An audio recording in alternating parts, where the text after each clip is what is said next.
I was 21 when I moved to the city to start my university studies. Leaving my small hometown wasn't easy. I missed my parents, the quiet streets, the smell of pine after a rainstorm, and the way everyone seemed to know everyone else. But I was determined to make something of myself. My savings were tight, barely enough for rent and groceries, and I had to stretch every dollar, which meant I chose the cheapest apartment I could find. It was an old building on the edge of the city, the kind of place that had been around since long before my parents were born.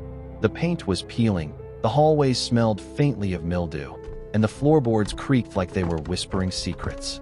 The neighbors were quiet, if not downright absent. Some nights, I would go for hours without seeing a soul.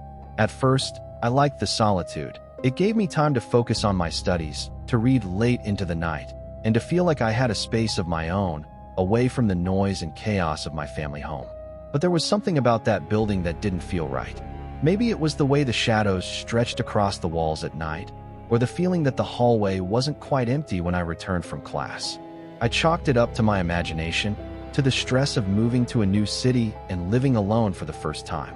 I was tired, homesick, and short on money, and my apartment was, well, it was home for now.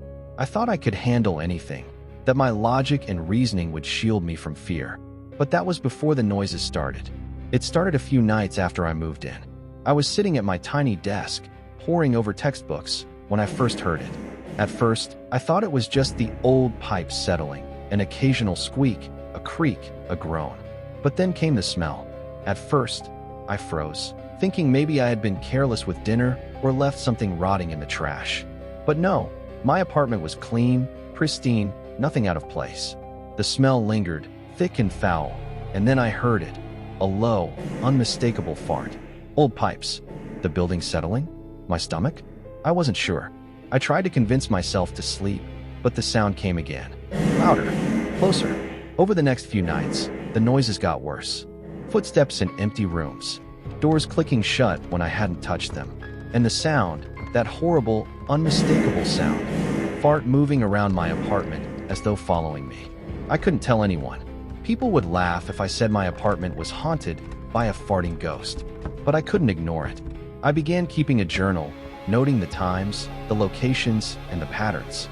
The ghost was methodical, always late at night, always starting in the kitchen, and it seemed angry.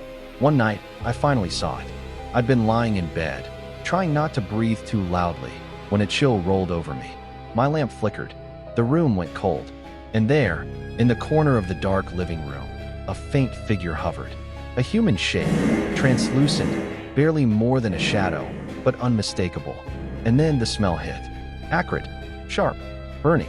The figure moved closer, almost gliding, leaving a toxic mist behind. And I understood, this wasn't just a ghost. It was a presence, angry at something long forgotten, trapped in this world with one horrifying talent. I tried to back away, but my feet felt glued to the floor. My heart was pounding in my ears as the ghost floated toward me. It stopped just short of my bed and whispered, though the sound was almost drowned in the terrible smell. "You smell what I've suffered." That night, I barely slept. The apartment felt alive. Every creak in the floor, every whistle of wind through the walls sounded like it was moving with intent. I stopped eating anything that could produce gas, stopped leaving lights on, even stopped walking too loudly. And yet, the noises never fully stopped. At 2 a.m., I'd sometimes hear a faint fart rolling down the hallway. The presence had a rhythm now, almost like it was waiting, watching, punishing. And the worst part? It seemed to know my routine. Whenever I tried to cook, study, or even take a shower, it would appear. Sometimes, I thought maybe I was losing my mind. But no, there was no denying the smell, the sound, the cold chill in the air whenever it was near.